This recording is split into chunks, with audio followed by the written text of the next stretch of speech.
안녕하세요. MPTV 김윤희입니다. 법률분과 자문위원이신 현창수 변호사님과 부동산 임대차 계약에서 차임 연체로 인해서 해지할 수 있는 요건이 무엇인지에 대해서 알아볼게요.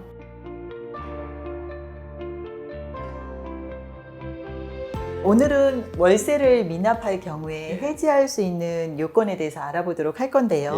최근에 굉장히 이슈가 되는 부분들이 경기가 어려워지면서 차임이 연체되는 경우들이 많이 발생하잖아요. 그렇습니다. 그런데 임차인 분들께서는 임대차 보호법으로 많은 보호들을 받으시는데 또 권한이 있는 만큼 의무사항도 좀 있는 것 같아요. 그거를 월세라고 보는데요.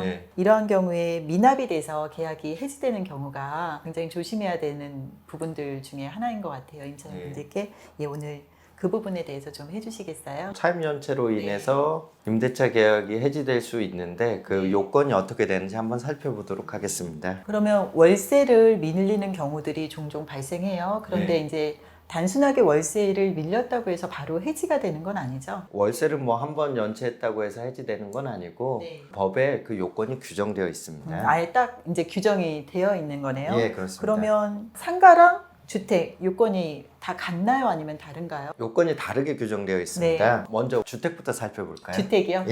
주택은 주택임대차보호법에 규정이 있을 것 같은데 거기에 없고 오히려 민법에 차임 연체로 인한 규정이 있습니다. 민법에? 민법 제640조를 한번 읽어봐 주실까요? 건물, 기타 공작물의 임대차에는 임차인의 차임 연체액이 2기 차임에 달하는 때에는 임대인은 계약을 해지할 수 있다. 이렇게 되어 있네요. 민법 제640조를 볼 때 언제 해지할 수 있는 걸로 보이세요?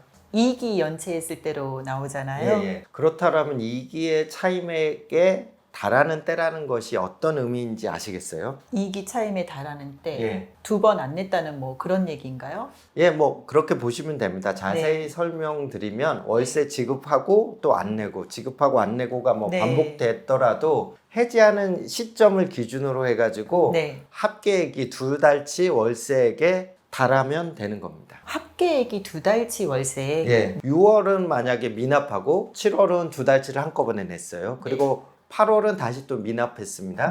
그리고 9월에는 다시 2달치를 한꺼번에 냈어요. 그럼 연체된 사실이 없다라고 보는 거 아닌가요? 9월 달을 기준으로 보면은 미납 금액은 없는 거죠. 그렇기 때문에 2기의 차임액에 달했다라고는 볼 수는 없게 되는 겁니다. 이외 연체한 사실은 있지만 미납 금액은 없는 거죠. 그럼 아까 민법에 있었던 2기 차임에 달하는 때랑은 그 요건에는 해당이 안 된 거네요. 실제 연체한 횟수가 2회지만 2기 차임액에 달하지 않으면 해지할 수 없기 때문에 해지 사유가 안 되는 겁니다. 만약에 월세가 100만 원인데 임차인이 6월, 7월 각 50만 원씩만 냈어요. 그럼 두 번 연체한 건 맞죠? 두 번 연체했네요. 그러면 해지가 가능할까요? 횟수로는 두 번 연체. 그런데 월세가 각각 100만 원이면 200만 원이 연체가 돼야 되는 거잖아요. 맞습니다. 근데 지금 연체하신 금액은 50만 원씩 냈으니까 총 100만 원을 내신 거고 100만 원을 미납을 하신 거네요. 그러면 이렇게 되면 200만 원의 요건에는 미달하니까 해지 요건은 안 되는 거 아니에요? 맞습니다. 연체 횟수가 중요한 게 아니라 해지하려면은 총 차임액, 연체된 금액이 중요한 겁니다. 총 금액?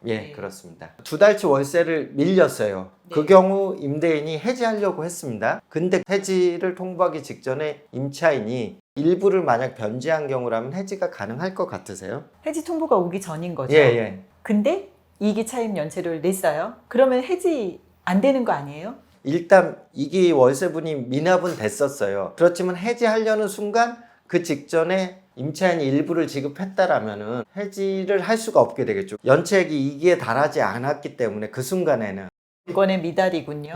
그렇습니다. 그러면 임대인 입장에서는 2기 차임이 연체가 되면 바로 해지 통보를 해야 되는 거네요? 맞습니다. 해지를 하고 싶다면 바로 내용 증명이나 뭐 문자든지 차임 연체로 인해서 해지를 하겠다라고 통보하시면 됩니다. 굳이 내용 증명이 아니어도 되는 거예요? 맞습니다. 해지를 통보했다는 거를 증명할 수 있는 문자든 이메일이든 네. 팩스든 상대방이 받았다는 사실만 입증하면 됩니다. 그렇군요. 만약에 임대차 계약서를 쓸 때 월세를 한 달만 연체를 해도 계약 해지가 가능하다 이렇게 쓰는 경우들이 가끔 있어요. 예, 맞습니다. 이런 경우는 한 달 연체되면 가능한 건가요? 그런 계약서를 썼더라도 그 네. 계약은 무효가 됩니다. 민법 제 640조에 의해서 무효가 되는데 편면적 강행 규정이라 그래서 강행 규정이라고 하면은 이걸 지키지 않으면 무효가 된다는 거예요. 강행 규정이라서. 예. 그런데 편면적 강행 규정은 한쪽에 대해서만 강행 규정이라는 거예요. 그렇기 네. 때문에 이 취지는 임차인에 대해서 불리한 것은 무효라는 취지입니다. 그렇기 때문에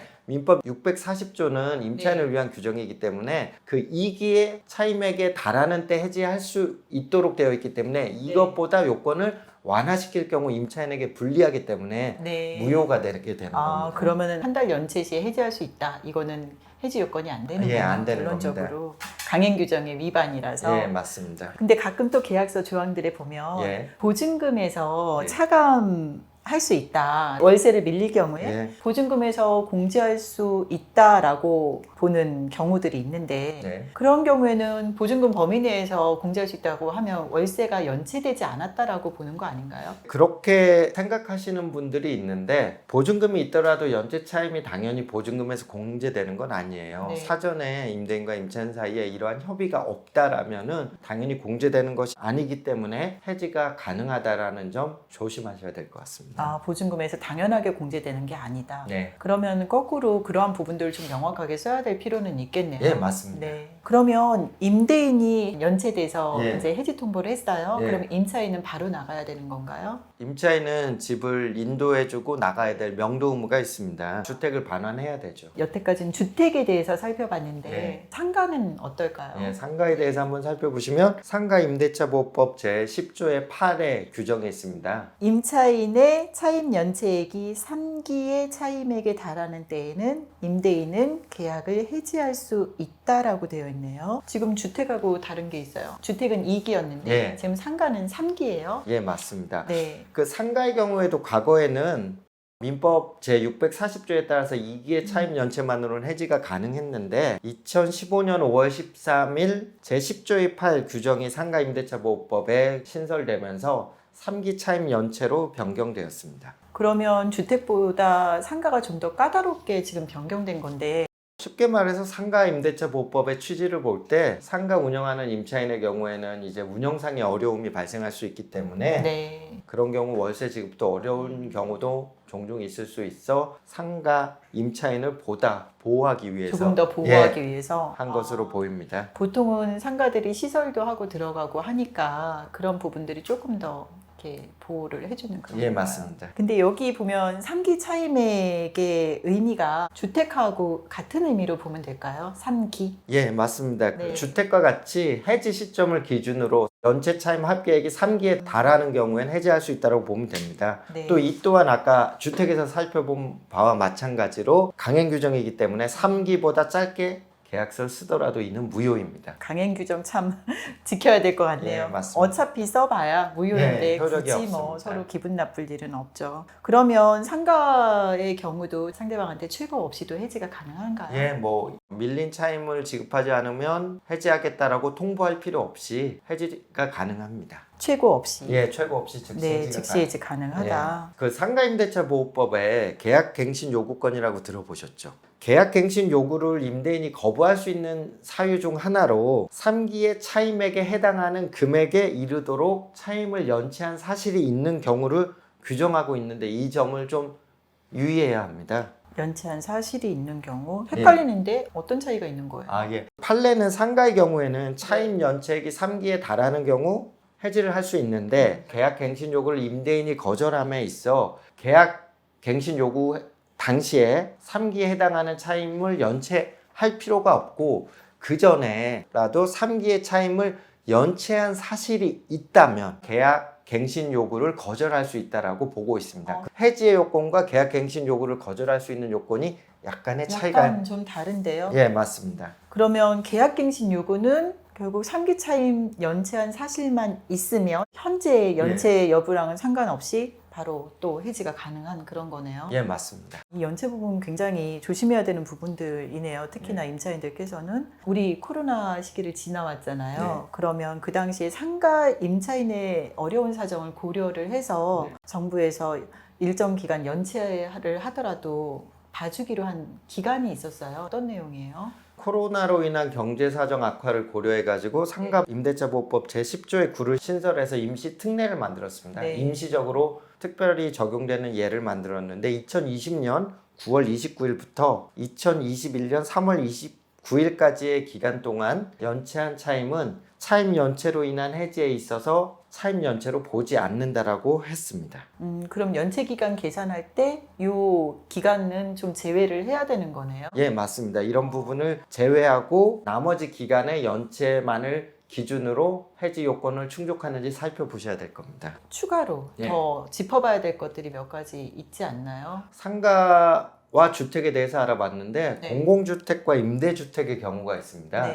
이 경우 해지를 언제 할 수 있느냐를 한번 살펴보면 차임 연체로 인한 해지는 월 임대료를 3개월 이상 연속하여 연체한 경우에 해지할 수 있는 걸로 규정하고 있습니다. 이와 관련해서 판례는 임대료 전액을 3월 이상 연속으로 연체할 것을 요건으로 하고 있지 않기 때문에 매월 임대료 중 일부를 3개월 이상 연속하여 연체한 때에도 전체 연체액 합계가 3개월 이상이 된다라면은 해지를 할 수 있다라고 보고 있습니다. 뭐 임차인분들 입장에서는 경제가 악화돼서 뭐 생계가 어려워져서 월세를 미납하게 되는 건데 그래도 해지를 당할 수도 있는 입장이기 때문에 이런 요건을 잘 알아두시고 잘 방어하시는 게 중요할 것 같습니다.